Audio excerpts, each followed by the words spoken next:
Um, I just wanted to mention, maybe for people who don't know, who would be watching the interview, that Jack Berlin is an educational center that works with refugee women and offers educational courses and activities.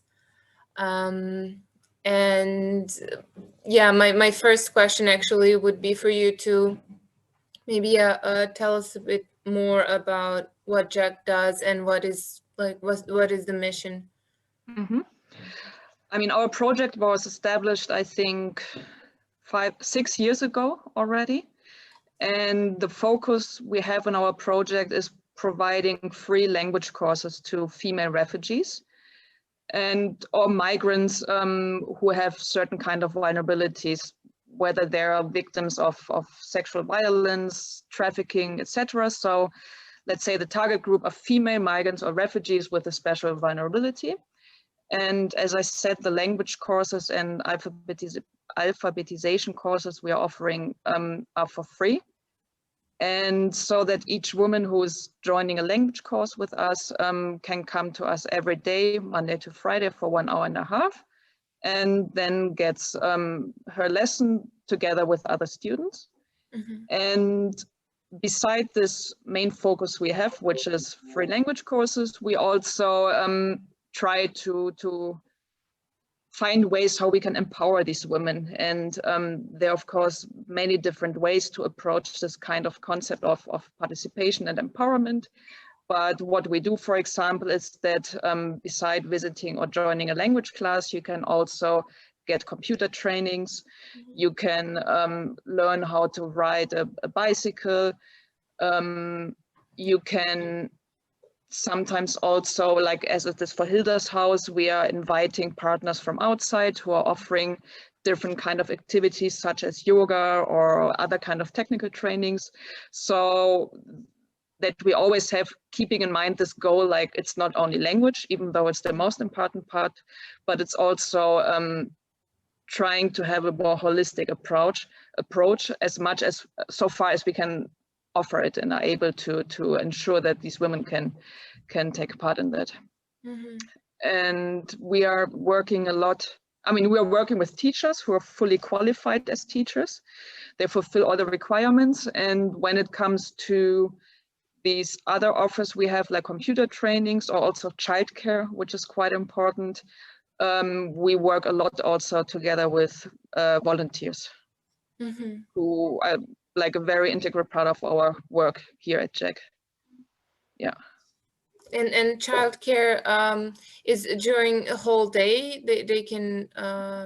Yeah, it's between exactly during those times when we are offering the classes. So one class lasts 1.5 hours, but of course during the day we have different classes. So between 9 and 4, we are offering the childcare, which is done by one main, like an educator, and then volunteers.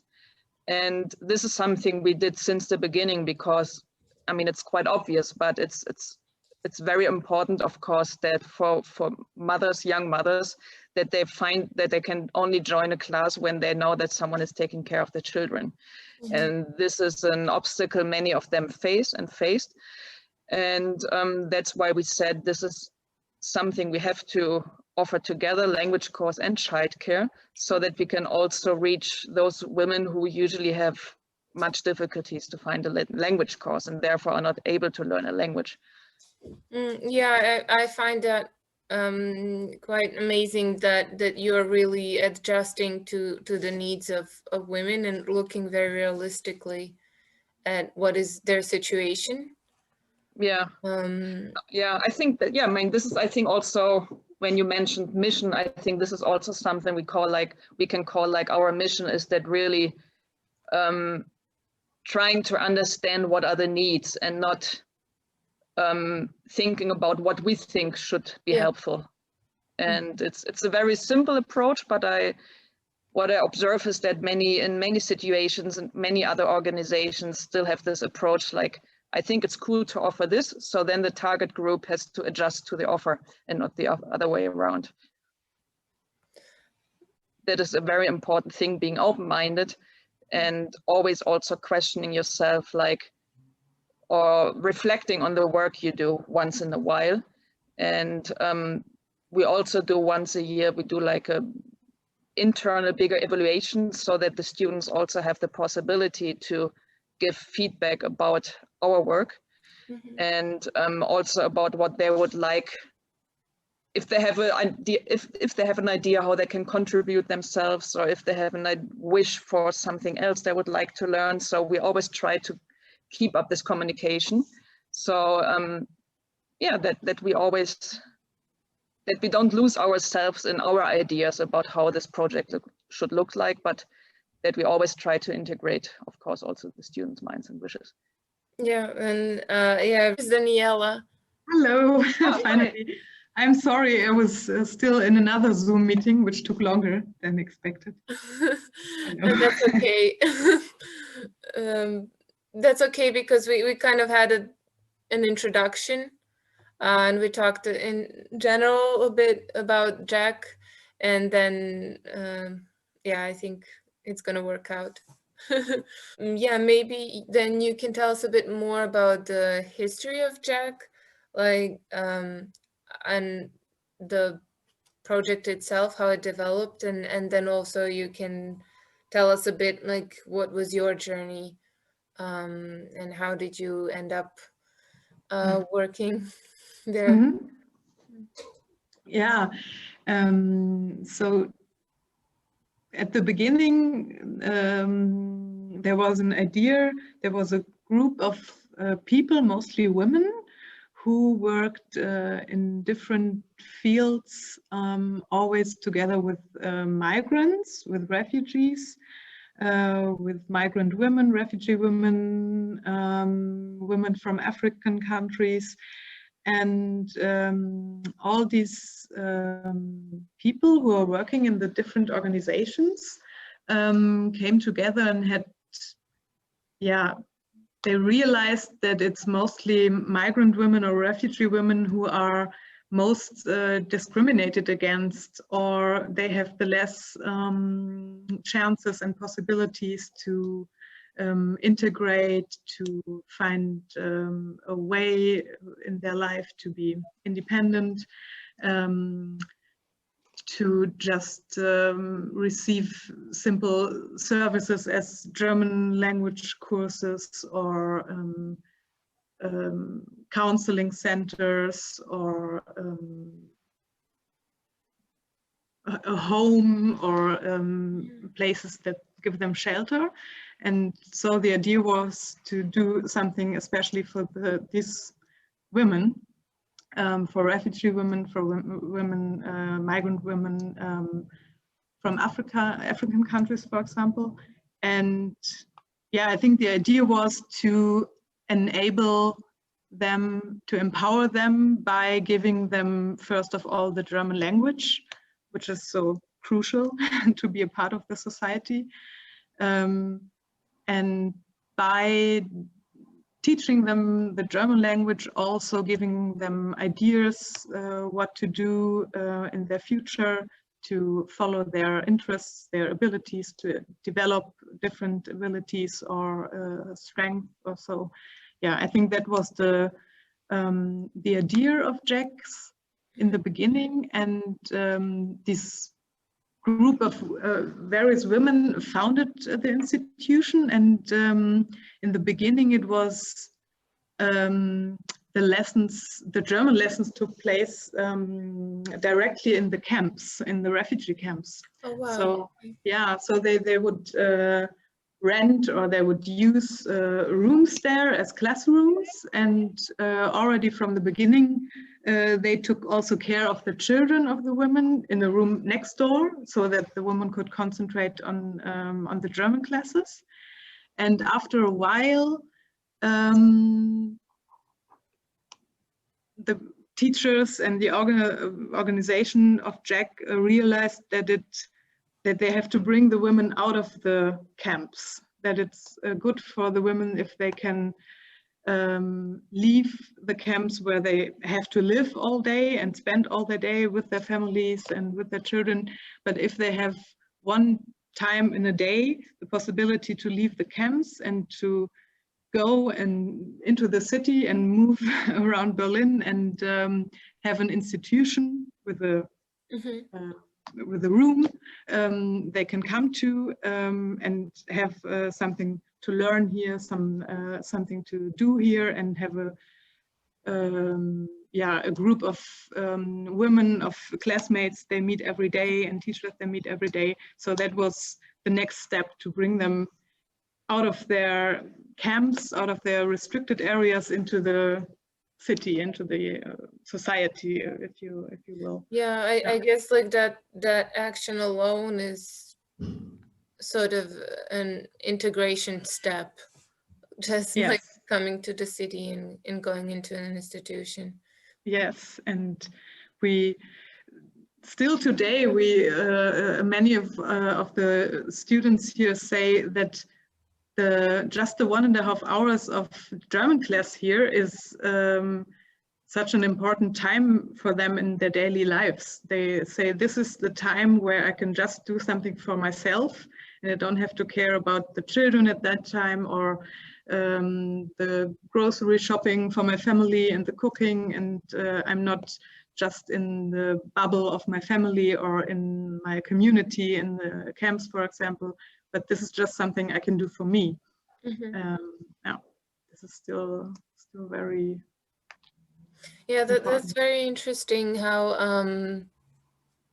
adjust and learn in the process of, and recognize what are the needs, and also like how going to these camps and like recognizing the need that someone would take care of the children, or then like also like the advantages of like coming into the city and so on, but also the recognizing that women have like a specific problem with integration, like that what you mentioned, that they are kind of have a special experience that is different, and then that's what's interesting for me, that it's even harder for them in a way to integrate. And I guess because they're kind of more likely to stay in this bubble of the family and to stay, it's kind of possible, I guess, for them to just stay in this bubble the whole time and not get out. Because exactly, yeah. Yes, yeah. Yeah, Yes, and it's a very different experience actually than what a man would have. Yeah, it's for different reasons. One reason is the family structure. We often see families where when they come to Germany in the first years, it's just the family is just concentrated on giving the father German lessons, and only after years the mother is then when now can attend German classes. And so this is one reason, for example. Another reason is that the structures here for migrants, for refugees, for example, German classes run by the state or by the local citizen, by the local city administration here, they are mainly concepted for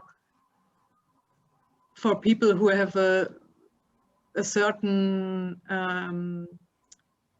educational background, and compared to the men who come here from a lot of countries of origin, women have less have another education level. They didn't attend as many years of school as their husbands, for example. So all the classes offered for them here are just too difficult for them to attend. So they're for women often we have to step back a little and start like really in the beginning with alphabetization, for example, or with the first language class ever attended in a woman's life or so. Yeah. This is also something you really have to think about in the conception of the programs. Right. And how can women apply? What is the process when they could take classes at Jack? Normally they nowadays they often come here because some other Jack student brought them out of their community, their family, or their neighbors or so. Also a lot of social workers and counseling offices know our address and and our program, so they often contact us for a woman who's looking for a German class. So for years now we never have a problem to to have enough students. There are so many women asking us for a German language course, and we always have to see how many women we can have in our classes. It's around 100. We have 8 classes during the day and during every day.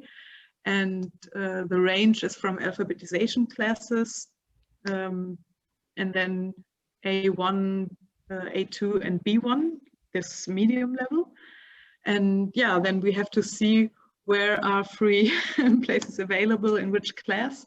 And for every single woman who wants to attend a class, I take a lot of time with her to see what she has already learned, what is her background, has she learned to write or read, for example, in her own mother language, has she ever attended school, has she learned a second language in her life, what is her situation right now here, and so to see which level here she can attend.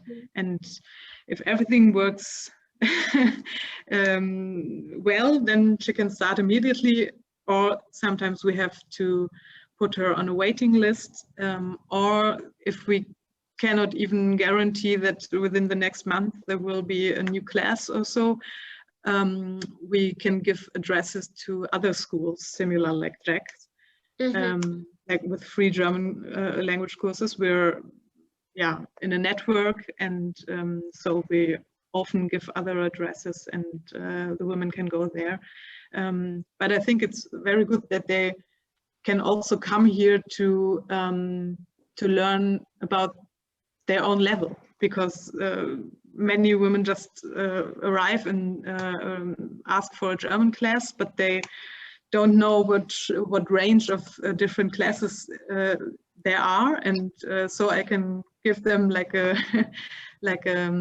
level, and they can search maybe a little bit more specific.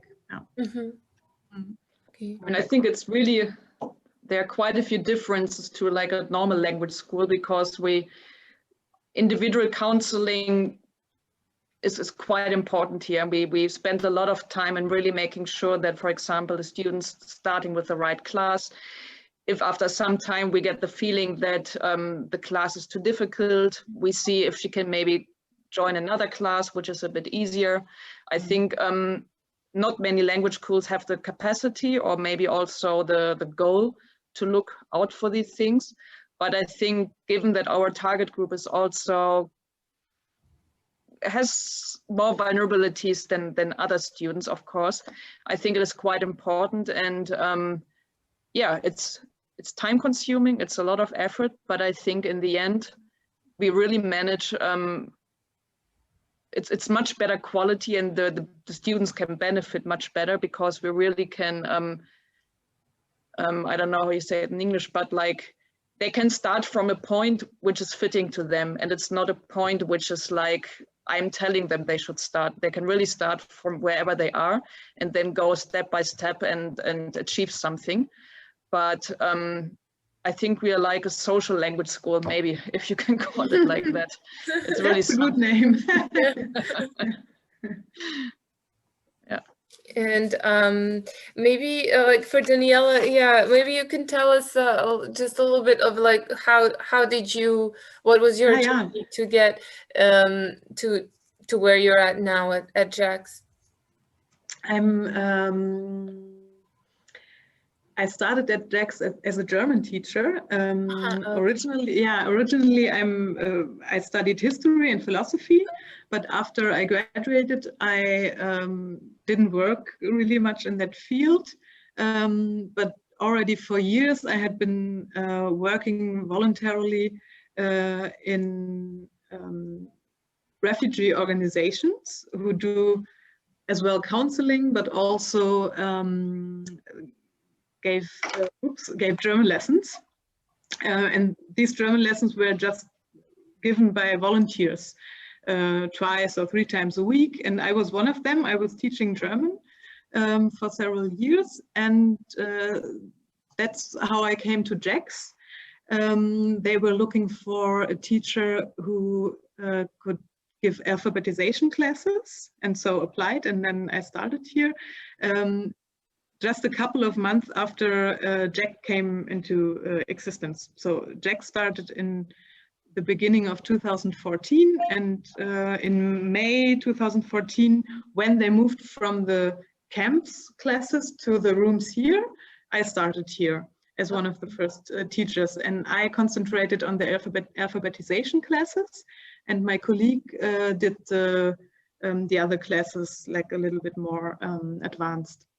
And so I had, I think, 2.5 years. I had a lot of alphabetization courses here, and I really liked that because I was so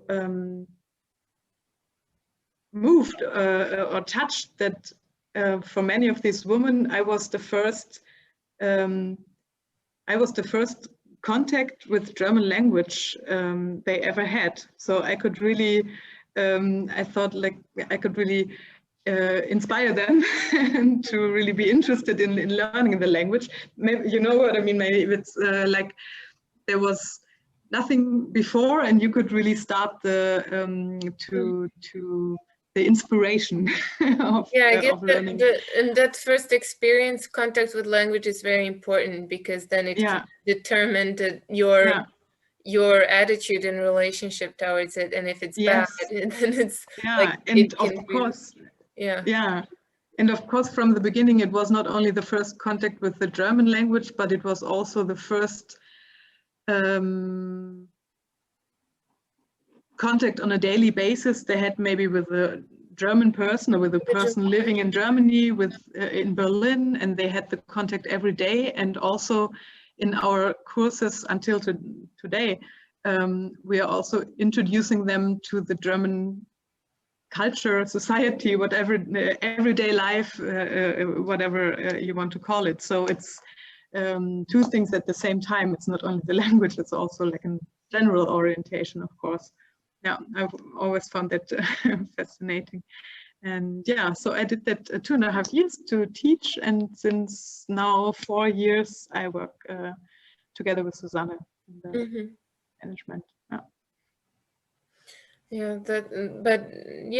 That's really amazing how Jax really represents then their integration in a way, and it's like it's so much more than just the language course that you offer. But yeah, I remember my experience. I started going to a really bad school. I mean, it was just it was going too fast, and it really wasn't like taking in consideration the students. I mean, for learning German, and it just then it was kind of a setback because for months I was so discouraged, and I just had this idea, oh, this is completely impossible.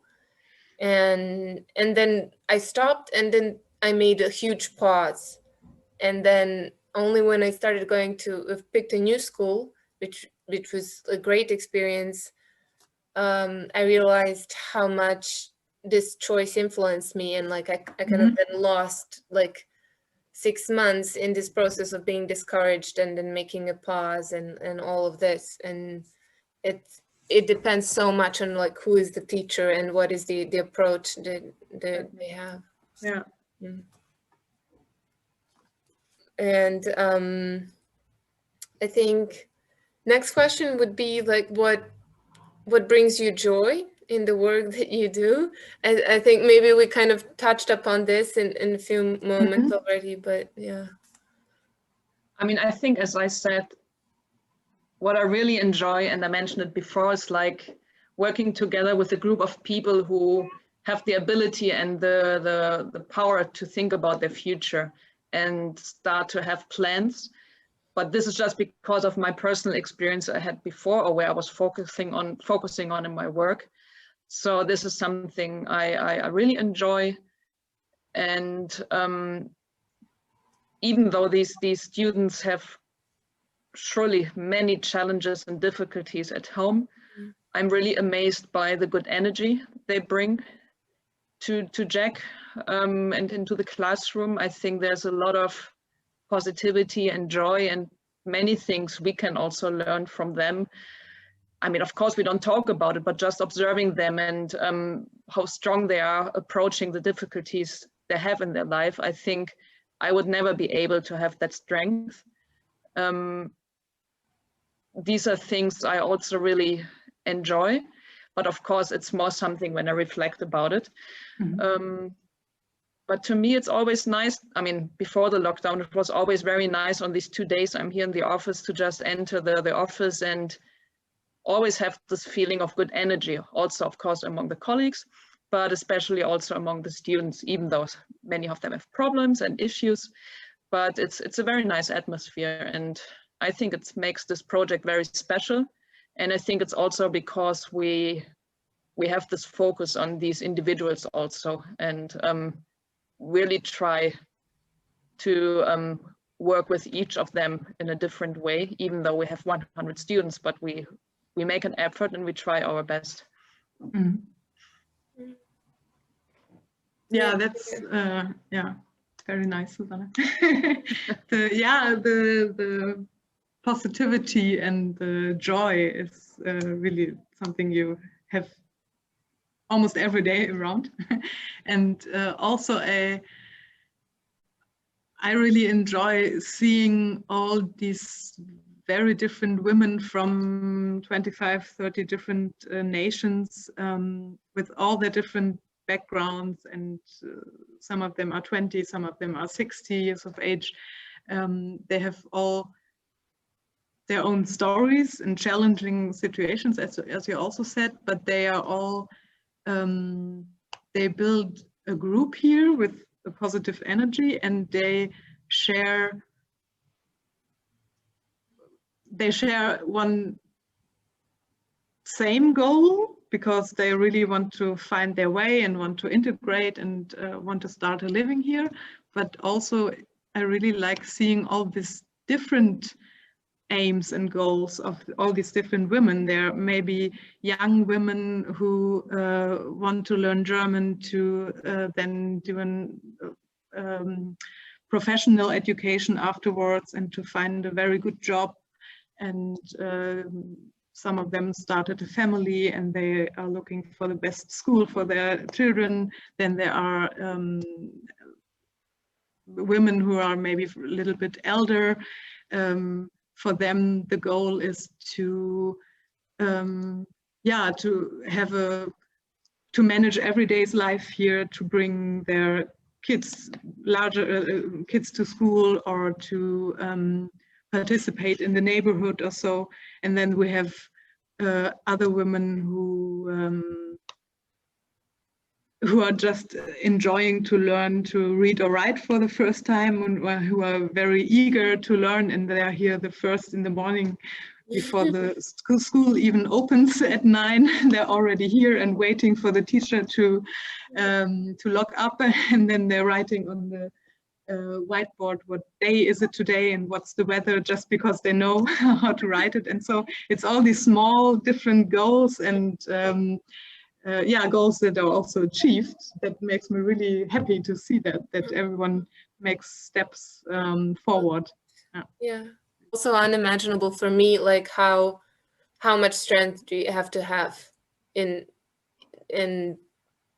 persuasion and to like be in a completely new country whose Yeah. language you don't speak, and to Definitely. keep going and have the and then it's fascinating to hear like how much like energy they have, and Mhm. yeah. And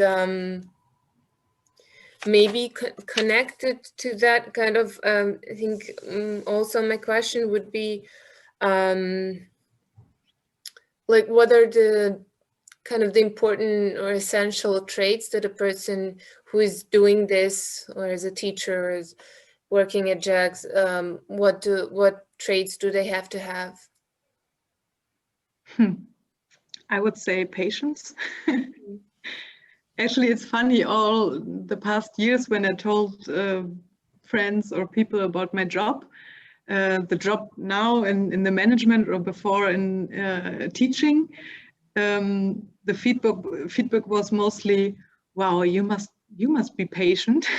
But I didn't realize, maybe I am very patient, but it's when I observe it with a distance, I'm sure this is a part of it. You can't really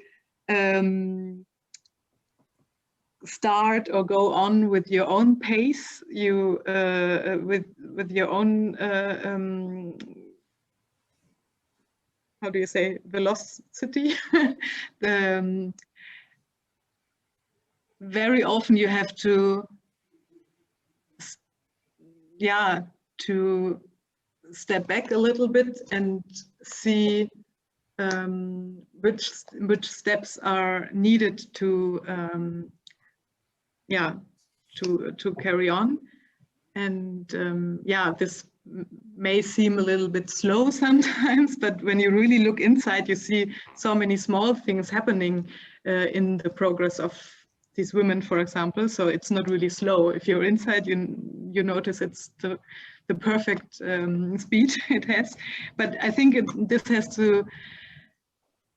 is correlated to the view of the work, as you really have to do it for the target group or for the women, and you cannot really just design a program which is not really fitting for the women. You really have to see where are they, and what do they want, and what do they need to achieve it.